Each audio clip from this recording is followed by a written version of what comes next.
everybody. How you guys doing today? Great.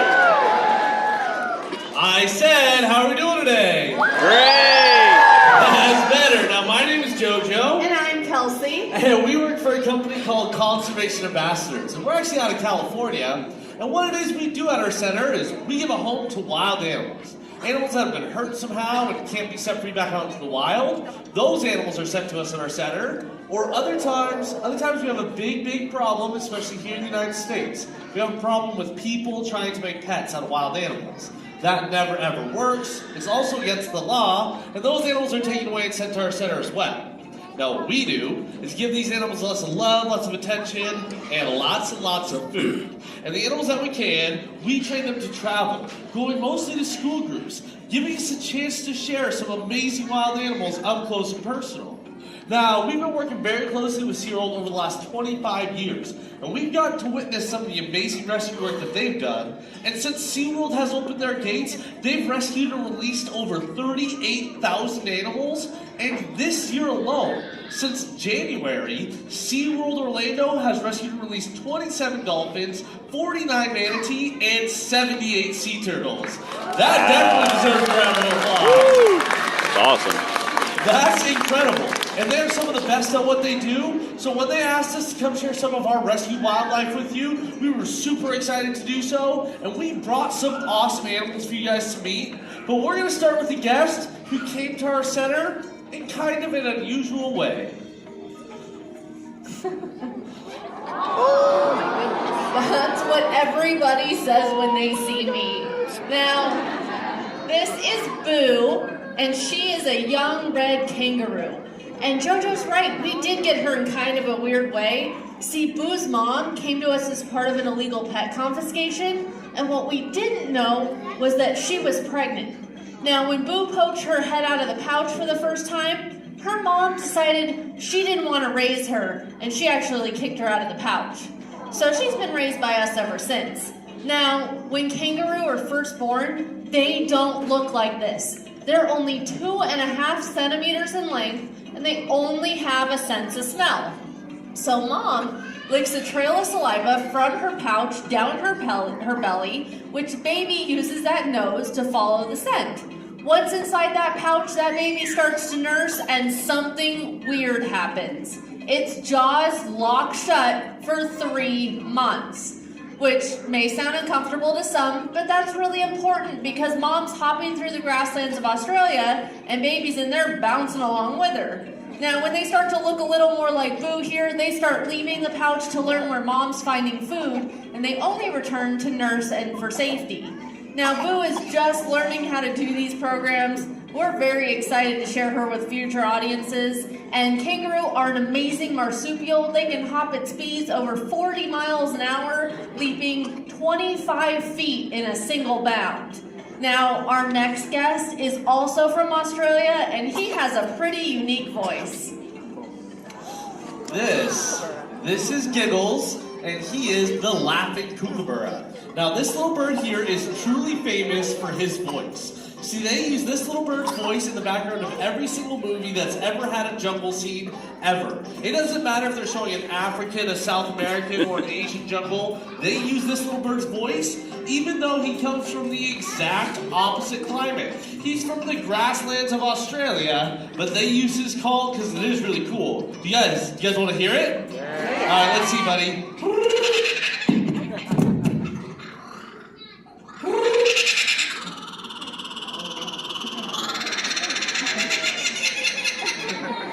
Isn't that awesome?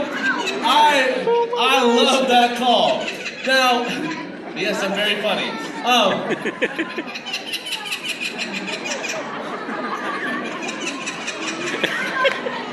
Do any of you guys have one of those friends that never stops talking? If you don't, you're probably that friend. Now, the kookaburra here, he may be famous for that voice of his, but he should be famous for something else. See, this bird here is actually the largest member of the kingfisher family, which means he's a hunter. He likes to hunt mice, lizards, and snakes in the grasslands of Australia. I've even seen videos of these birds hunting snakes as long as 6 feet. and they'll dive down with that specialized bill of theirs. They grab onto the snakes right behind the back of the head, and then they whip it back and forth, until it's like a limp noodle. Then he'll start to swallow. Slowly swallowing and digesting that snake over 3 days while the rest of it's hanging out the corner of his mouth. Sounds weird, but it works very well for the kookaburra here. Now, somebody here in the U.S. fell in love with these birds, and they found a way to purchase one online, brought it into their home. Only this person lived in an apartment complex. And see, this bird here is also known as the Outback alarm clock, because every single morning at the break of dawn, they let out that call, The neighbors were not as big of a fan of it as she was, which is why he was sent to us at our center. Now, I love him a lot, but being woken up by that call every single morning would be enough to have me pull my hair out. Kind of like our next guest here.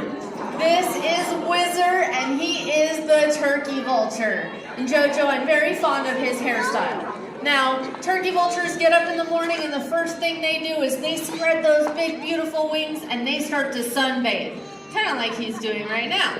Now, when they're nice and warm, they take flight, and when they're up in the air, they do these big, lazy-looking circles. But he's not lazy. He's up there doing something very important. He's going... He's smelling. He's looking for the grossest, stinkiest, most rotten and disgusting thing that he can find. And when he smells something totally gross, something that's been dead for a while, you know what he says? Lunchtime, and he dives down to make a meal out of it. Vultures eat dead stuff. Now, I heard a couple of you go, ew. But if we're all being honest with ourselves, most of us eat dead stuff. Nobody chases a cow down the road to chew on its leg.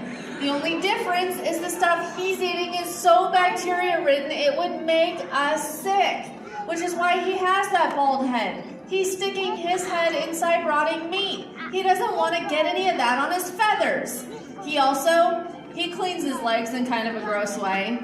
He pees down himself, which is why we named him Whizzer. Now, Whizzer was sent to us a little over 17 years ago when somebody actually had the nerve to shoot this big, beautiful bird in his left wing. Birds' bones, they're hollow. They're hard to fix, and they just don't heal right, which is what happened to Whizzer here. He can fly a little bit, just not enough to survive on his own out in the wild. That is Whizzer, the beautiful turkey vulture. Now, we're going to go from beautiful to cute. This is little Maya. She's about a 40-year-old spider monkey. She's been at our center almost 30 years now.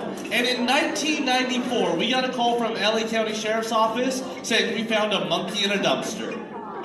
Apparently somebody threw her away. And this kind of thing actually happens a lot. See, people get monkeys, they try and make them into pets, and they quickly learn why that's not such a good idea. See, monkeys are set up to be the farmers of the rainforest. They are set up by nature to eat fruits, they swallow the seeds, they squeeze the seeds out the other end in a nice little pile of fertilizer, and they do this about every 15 minutes. So as they're planting fruit trees in people's couch cushions and around the rest of their house, people get very tired of them. Not to mention the fact that as monkeys get older, they tend to get an attitude, people get bit, they get sent to the hospital, and if that's not enough, they find out that these monkeys can live 40 to 50 years.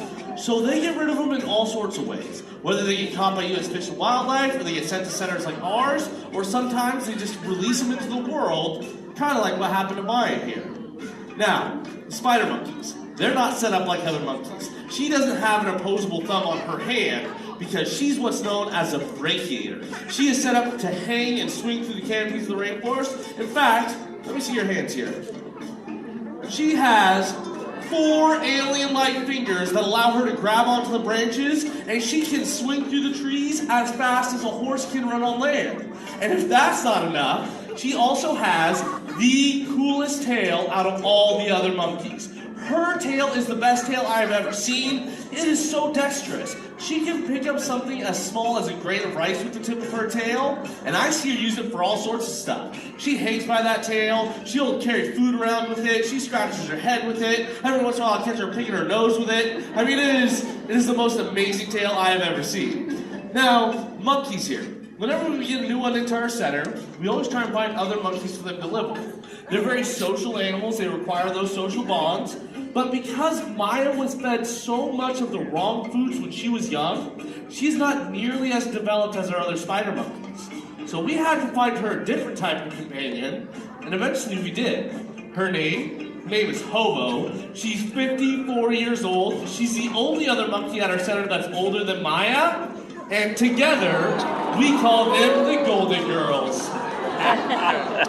This is Hobo, and she is the Weaver Capuchin monkey.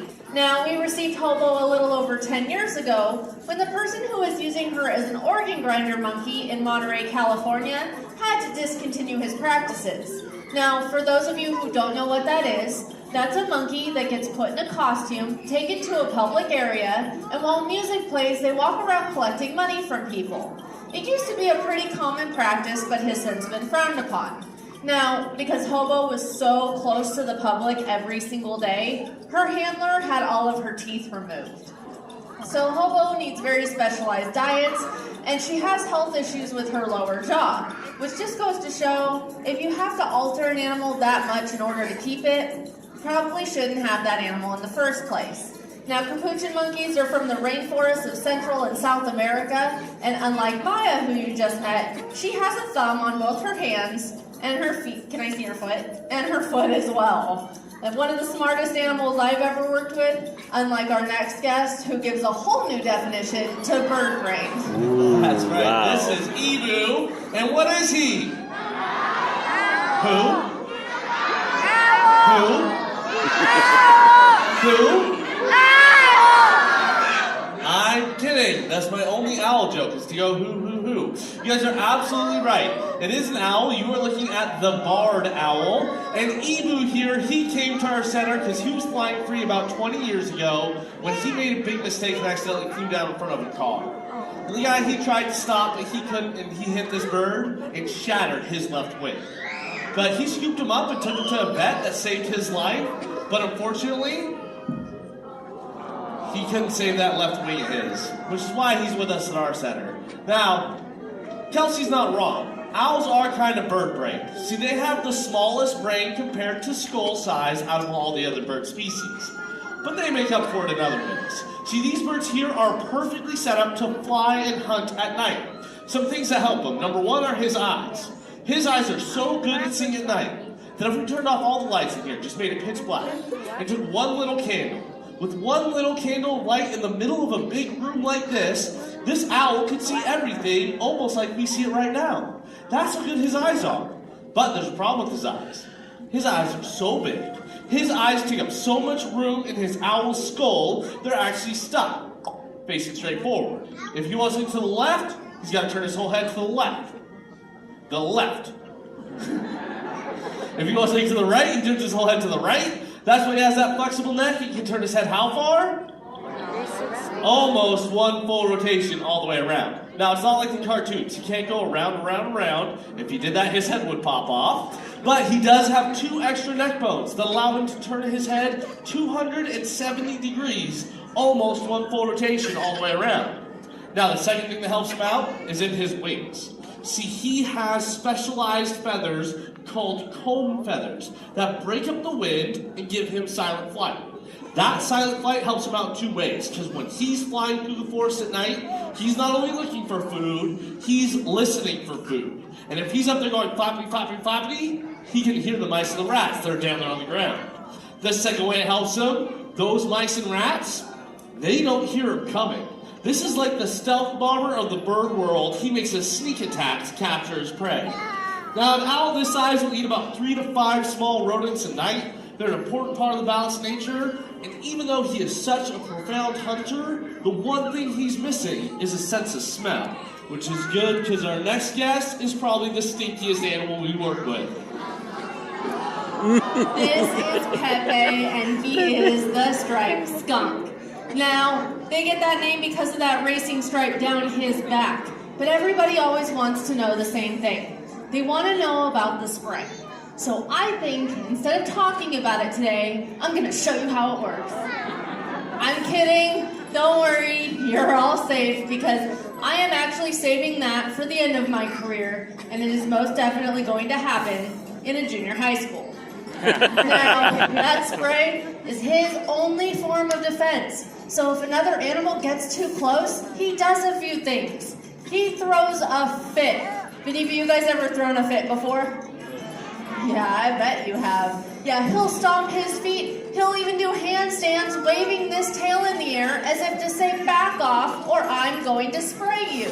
And if those warnings aren't listened to, then he sprays. And he can spray up to 15 feet, which means some of you are in his splash zone. Now, normally an animal gets sprayed once, they typically learn their lesson.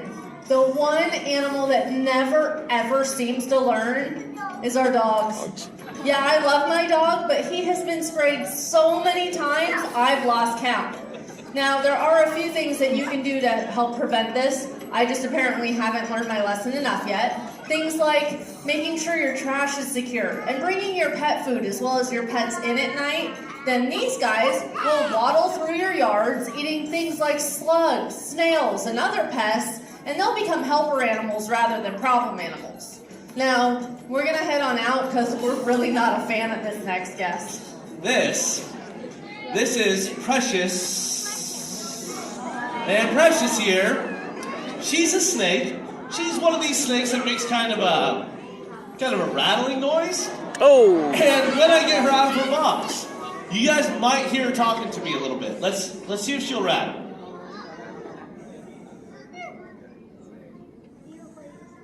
That's weird. Usually when I tap on the box, she rattles. Huh. Oh shoot, where did she go? I think that's funny.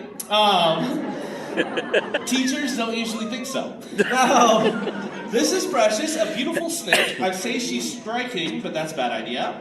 You're about to meet one of my favorite animals on the planet.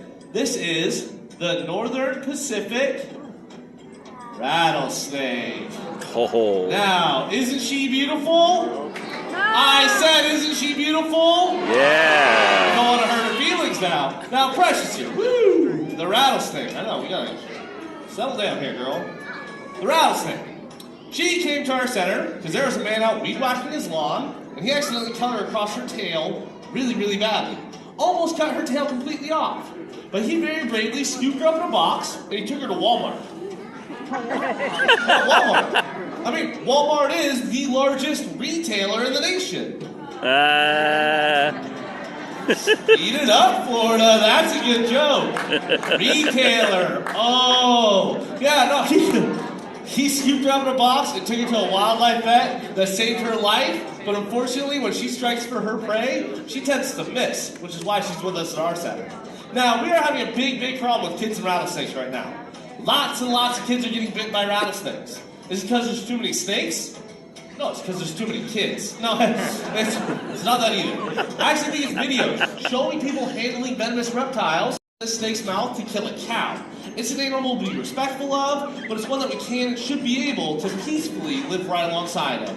I think she's absolutely beautiful. Let's say goodbye to Precious here. Hi, Precious. Now, this... Hi, girl. This is Samantha, and she is the brown lemur. Now, the lemur here. If you look at those eyes, do you think she's awake during the day, or do you think she's awake at night? That's what I think too. With her big, yellow, owl-like eyes, she looks like a nocturnal or a nighttime creature, but she's not. She's actually diurnal. She gets up in the mornings, and the first thing that she does is she says hello to every member of her lemur family. And how one lemur says hello to another lemur? Well, do you guys want to see? Are you sure you want to see? It's kind of weird. All right, I'm going to make a sound like a pig. She's going to answer me back. Then she's going to do something rather strange. You guys sure you want to see this? Yeah. All right, the things I do for an audience. Ready, Samantha? Did you guys see that? Let's see one more time. Yeah, first she answered my pig-like grunt, and then she licked inside my nose. No, don't say it, you. We're all close here at SeaWorld. How about everybody turn to the person next to you and say hello like a, don't do this. I got in big trouble with the preschool group because I couldn't get them to stop. Now, the lemurs, they get up, they greet their whole family, then they go off looking for food. Now, for her, she doesn't want to use the ground.